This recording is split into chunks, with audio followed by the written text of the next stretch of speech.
Welcome to another episode of Questions with LA. I am your intrepid host, LA Marzulli. This is Questions with LA. And we'll be getting into your questions, but first a word from our trusted sponsor. Do you want to take control of your financial future but don't know where to start? Noble Gold Investments understands. Folks, we've invested with them.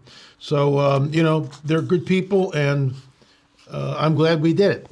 Okay, investing in precious metal may sound confusing, but the team at Noble Gold Investments makes it easy. At least they did for us, and I'm sure they'll do it for you. Let's hear from actual Noble Gold Investments customers. Quote, the staff answered all my questions and helped me every step of the way, end of quote. No precious sales taxes, just honest guidance. Securing my future is less stressful thanks to Noble Gold expertise. So don't settle for financial uncertainty. They'll suggest options and see if you can diversify into gold and silver. Right now, Noble Gold Investments is offering a free 5-ounce silver America the Beautiful bullion coin for qualified accounts. Folks, don't settle for financial uncertainty. Noble Gold Investments has an A+ rating with the Better Business Bureau and countless 5-star reviews. Why wait? Call now, 877-646-5347. That's 877-646-5347. Once again, 877-646-5347. I'll say one more thing, folks. We are, $33 trillion in debt? Might be time to get out of the paper money and buy some bullion. Even if it's a couple of coins, at least you've got something that's worth something. Once again, that number, 877-646-5347. Folks, if you've got a question, shoot us an email, questions@lamarzulli.net. I love this. Keep them pithy and short. I love it when they're short. So before we do anything, we need to go back. We had someone ask me about it's pronounced Antikythera.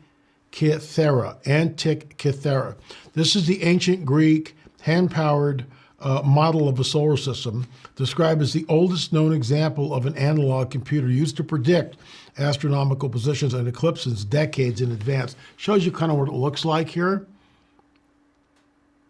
So we're answering that question from Wednesday's show as best as possible. John, why don't you push in on that? Or maybe get a JPEG so people can see it. I'll hold this real steady. All right, so this artifact was among records retrieved from a shipwreck off the coast of the Greek island in 1901. So really cool. Really cool. I remember seeing this years and years and years ago. So what it can do, this suggests it had 37 meshing bronze gears enabling it to follow the movements of the moon and the sun through the zodiac to predict eclipses and to model the irregular orbit of the moon. I mean, it's absolutely incredible when you really think about that. That's what they were doing with this. In my opinion, we know from the book of Enoch, that fallen angels taught mankind the course of the moon. The one that did that was called Sariel. Now, again, can I prove that? I cannot prove it.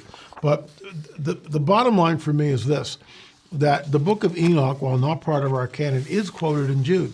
And once again, if you were going to keep a book out of the Bible that explained what the heck was going on, that's the book you keep out. Because it talks about the fallen angels coming down, procreating with the women of earth, earthly women, and creating hybrid entities known as the Nephilim. This is my wheelhouse, Genesis 3:15. The seed of a dragon will be at enmity at war with the seed of the woman. The proto-evangelion, the Messiah coming from the woman, will crush the dragon's head. That's the whole deal. It's the whole deal. So we also had this email from someone talking about Owyhee County. And this is amazing. This is really cool. And Idaho's flood giants remembered. Why establishment scholars refuse to consider any possibilities for existence of so many of giants, some Native Americans preserve oral traditions which speak of a time very long ago when their ancestors came into conflict with giants that roamed the region. These tribal accounts show some resemblance to biblical stories. Now, we've covered this. We're trying to get Chief Joseph back on the show. I know he's been super busy, but we're trying to do that. And if we can get him in this week, he can weigh in on some of this. So this is, look, in my opinion, guys, they were here in the Americas. There's absolutely no doubt. They were here in the Americas. We see evidence of it. The 9-footer that I discovered out on Catalina Island, sure enough, when I published that, we went back to the museum, Richard Shaw and I, and they had taken that photograph and cropped the giant out of the picture. Why would they do that? We had 3 different researchers look at that picture, and basically they stated it was about a 9-footer. So we know something is going on. For example, Genesis tells of the Nephilim supposedly of great size and strength. The Judaic tradition affirms that these giants sprang from a union of fallen angels and the daughters of Cain. So, it goes on from there. I believe it. I believe that these giants roam the Americas. There's no doubt about that. We've covered that in our On the Trail series, Perfect Segue, which reminds me, number 8 is out. And I apologize for not getting this out sooner. It was stalled out. Thank you, Josh Peck, for finishing the editing on it. And that's why we have it out. It's number 8, Out of Place Artifacts, in the ongoing On the Trail of a Nephilim series. And folks, once we get this done, just so you know, we've already got things in the can for number 9 and possibly number 10. And we've got on the docket a expedition slated probably in the early spring, and we will be going to an undisclosed location and more than likely doing a proper archaeological dig at the site to see what is there. So we're on the trail. That's still one of our main series. I'll be working on that with my new business partner, Gil Zimmerman, who's our cinematographer. Also, we work on the editing together. So it's been a great partnership, but we're trying to get out the last 3 UFO films in the series before the end of the year. But I digress. This is from Kathy. Have you guys ever done any research on the Lovelock Caves in Nevada? Yes. We talked about that last show on Wednesday, which led me to this, the Idaho Flood Giants Remembered, which I just weighed in on. So yeah, I was out there with the late Joe Taylor, Ron Moorhead, myself, Peggy, of course, and a couple of other folks, and we spent the day in the cave. And you can go back to Wednesday's show because I've sort of already weighed in on that. This is from Stacy. I discovered this in the study of my Bible that will interest you. 1 Samuel 17:8, when Goliath challenges the Israelites. The words, choose you a man for you, is not the best translation. It is better worded as, feed me a man from among you. Goliath was a typical Nephilim. He ate his enemies. The Hebrew word uses for choose is bara.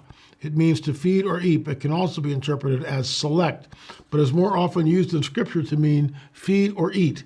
I can't find any translation that will use this meaning. Well, Goliath was a Nephilim, in my opinion. I think he was over 10 feet tall. I get people will disagree with that. That's fine. We can agree to disagree, but I believe he was a giant. We are going to Israel next week. I leave on Saturday and we fly there on Sunday. I'll be speaking at the Prophecy Watchers Conference. Still, you can get online streaming there, folks, and check that out. I speak on Friday right before lunch, and then Friday evening I'm a last speaker. So I've got open ends. I'll be talking about On the Trail of a Nephilim a little bit, the Out of Place Artifacts, just sort of a teaser. But the cattle mutilation film will be done in the morning right before lunch to upset everybody's stomach. Apologies in advance.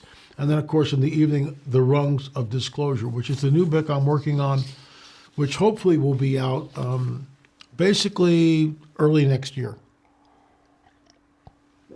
I think it's imperative that I get this book out. And just so you know, it'll be interactive. What I mean by that, I'm referencing a lot of clips in the book. So when you purchase the book, it will have a special code. And you can go in on that webpage and you can look at the videos. Because let's say, for instance, when I reference the Kumburgaz UFO in the new book, and I say that we broke the story, Dr. Roger Lear filmed it, he gave it to us, we broke the story in Watchers. I think it's still the best, one of the best, if not the best UFO film out there. People steal it. It was just exposed on Joe Rogan's show, but that's our work. That's our work. It's nobody else's. Dr. Roger gave it to us. He passed away, so he's no longer here to defend us. But we broke the story, and you'll see this when you buy the book. You'll get a special code, so you'll go to this website or a page on my site, You'll have the key to get in there. And then let's say on page 67, I'm talking about the Kumburgaz UFO. You go click, and now you see exactly what I'm talking about. So it's a very interactive book. It's pretty cool. Why? We have 28 films in the catalog right now. By the time the book comes out, there'll be 30. 30 films. That's a corpus of work. That's a lot of material. So as I'm writing the book, I'm referencing my own research and different films. So I said, well, why not just take a little clip that we're talking about and put it up in a special page? And that's what we're going to do. So it's I'm really excited about that. We've never done anything quite like that before. This is from Stacy. Oh, no, we just did that. Thank you, Stacy, for writing in. This is from Eric. My question is this. Well, first of all, Eric says, hello, LA. God bless you and your family, so thanks for all you do. Thank you, Eric, and God bless you, sir. My question is, what should we be looking for, and how will we know the mark of the beast? I don't believe the church is here for the mark of the beast. We had this answer, or we had this question last week. I think I have an implant. Is that the mark of my damned? No. The mark of the beast is not out yet. It's not there. We're not being told you can buy, sell, or trade unless you take the mark. It's not here. It's not here, and I don't believe the church is going to see that. I believe we're pre-tribulation. We're out. It's the time of Jacob's trouble. My gosh, it deals with the 7 years of Israel. It doesn't deal with the church, which is why it's called the time of Jacob's trouble, not, Fred's. It's not Fred's trouble. It's not my trouble. Not LA's trouble. It deals with Israel. The church is taken out. We're the bride of Christ. A bloody bride? No, I don't think so. It deals with the nation of Israel, the time of Jacob's trouble. So we're not here for any of this, in my opinion. Good. That was easy. Hey, LA, I don't know if you've heard about the great major release film Nefarious by Steve Deese that will be in theaters Friday, April 14th. By all accounts, even highly experienced exorcists said it's the real as it gets. Everyone that says the premieres say they can't stop thinking about it. I'm very familiar with it. I will more than likely not go see it because I deal with this stuff all day long. Demon possession is real. People are possessed. There's a gentleman that we're dealing with even right now as I'm doing this. I've seen pictures. They're very disturbing. He has black eyes. Are they tattooed? They might be, but he's saying they're inside of him. He's got implants. He's got all sorts of stuff going on. And this isn't really what we do. If it's in front of me at a conference, I will deal with it as best I can, as the Lord directs.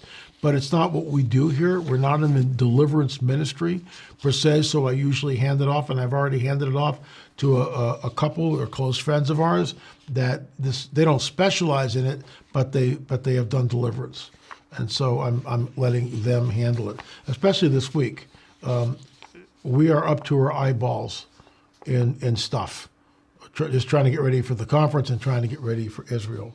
So pray up before you go see it. It's not a walk in the park.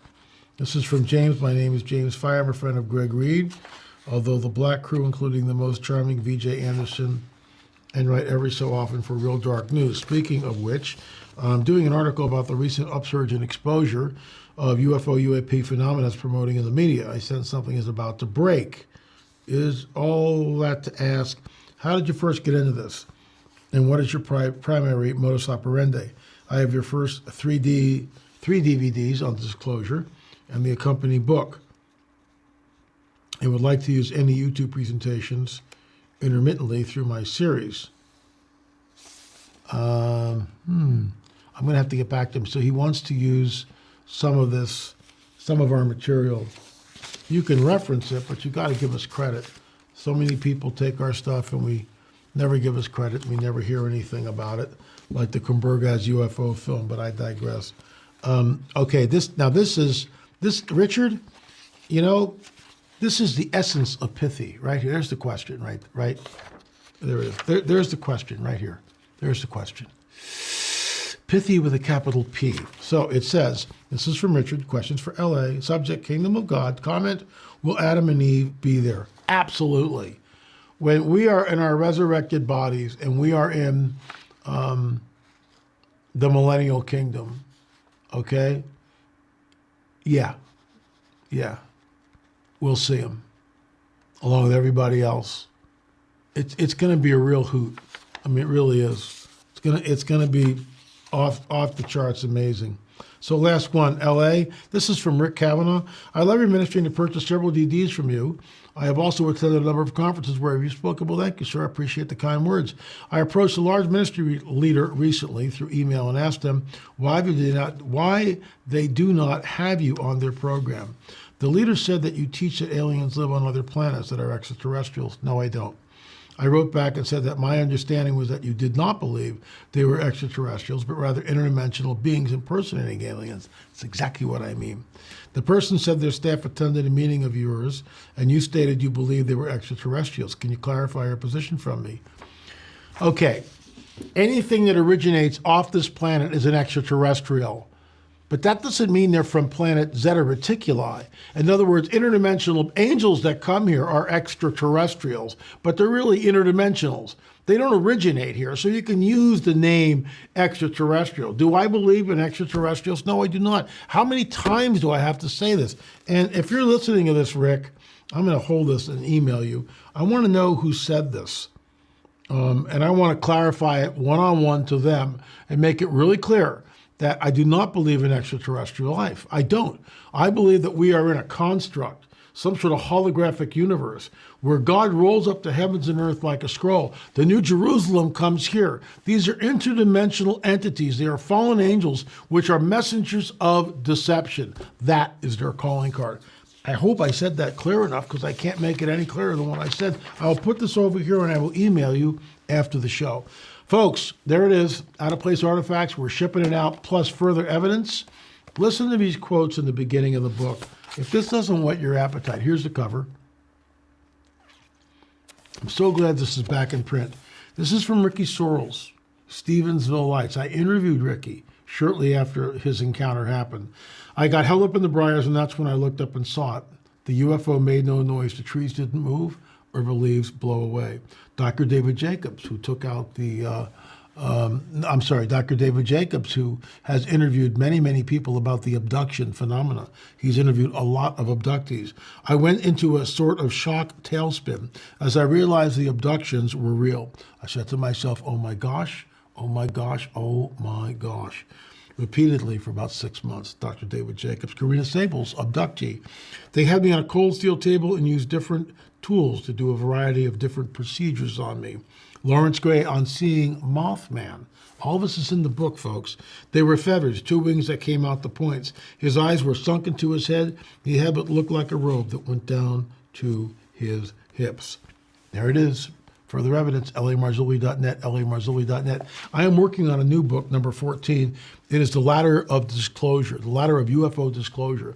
And as I said earlier, this is an interactive book. So if I am referencing, let's say, the Kumbergaz UFO footage by Dr. Roger Lear, in the book, there'll be a link to a website. You'll copy that website down. You'll go to it, and there are all the references so you can watch the videos for free if you buy the book. Not the entire video, but the clip that I'm talking about. If I'm talking about Gary Schultz, let's say in Area 51 on page 88, you can go, oh, wow, I want to see that right after this chapter. And you can take your little magic code, go there on page 88, and you'll get to watch the clip. So it's an interactive. I'm really excited about this. Why? Folks, we're going to have 30 films by the end of the year.